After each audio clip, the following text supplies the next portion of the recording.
Now, I usually do the more MCU, DCU stuff on my other channels, as well as just straightforward film history and film criticism on Partially Examined Kubrick. I will leave the links to those in the description.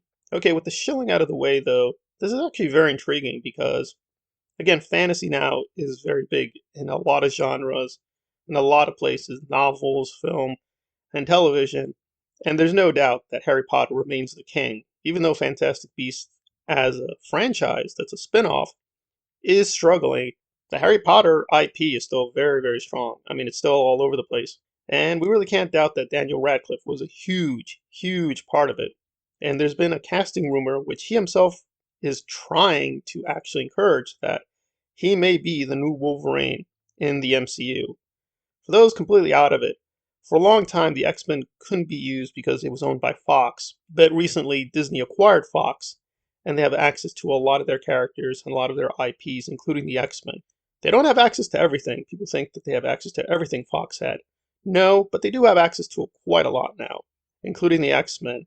And everyone knows by now that with the new Doctor Strange movie, we're going to get some of the X-Men. Whether it's going to be the new X-Men or the old X-Men like Hugh Jackman, we're going to have to wait and see, but we're definitely going to get some X-Men and the multiverse of whatever.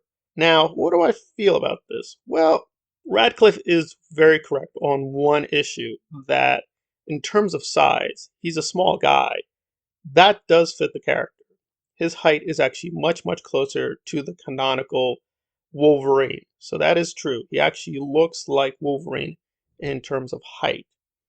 He may not look like Wolverine in other aspects, but he can do things to make himself more like Wolverine. He's actually been very muscular in certain roles, so he can definitely get pumped up and look a lot like Logan, if you know the old Wolverine, that's what they were calling him. But I'm doubtful he can be Wolverine all the way. Granted, they've taken a lot of liberties, right? Hugh Jackman is extremely, extremely tall. He's also Australian. Wolverine is not tall. Wolverine is not Australian. They even had him being Australian in one of the cartoons. Not joking, they actually made him full bore Australian. Cyclops. This is our other new member, Wolverine. How you doing? Want a piece of fruit? I have heard so much about you. I have no idea why. They just made him Australian. So yes, you can have liberties with the characters, but I did think, visually speaking, even though he did a great job performing Wolverine, he doesn't really match up to the comic at all. And Wolverine has not just been adapted into the comic book, he's also been adapted in cartoons. It doesn't really match the cartoons either, so it's a great performance by Hugh Jackman, but it isn't really accurate to the character. So I do think it's correct. We want to get more accuracy. Still, I'm having a lot of doubts that Daniel Radcliffe would be the right choice on many levels. He's a very good actor, and an actor can perform any role in principle. I just don't know. I still would have a lot of doubts if he is the one to play Wolverine. Now, much, much more realistic is the rumor that Pablo, who is recently on Halo, will be playing Wolverine.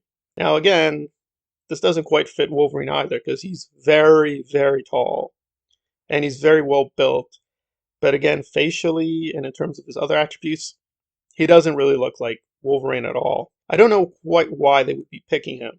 I mean, I can guess it's mainly financial because he is a rising star, but he's not a huge megastar, so they could pay him a certain amount that's reasonable and have him in a lot of entries and not pay him a lot of money. So there's that. But I don't know if he'd be the right choice for Wolverine either. And I have to be honest, I'm kind of stumped who would be the ideal choice. I'd have to do a lot more research. If I'm backed into the corner at this point, I'd probably pick somebody like Henry Cavill, even though Cavill is also very, very tall and doesn't quite fit Wolverine, right? He's British, he's not Canadian. So it's a lot of question marks about who would be the right person to play Wolverine. I'm going to have to say a negative for Daniel Radcliffe. If they do pick him, I'm not going to be upset. He wouldn't be my first pick. So I'd be very, very curious about what other people think would be the ideal Wolverine because, yeah, he's a major icon now. And even people who don't really care about the MCU or X-Men are well aware of what Wolverine is and at least have a general idea. But this is a very tough nut to crack. And I got to be honest, I just don't know the way to solve it. But it's interesting who they have in mind for playing the next version of Wolverine. It's definitely going to be an interesting debate.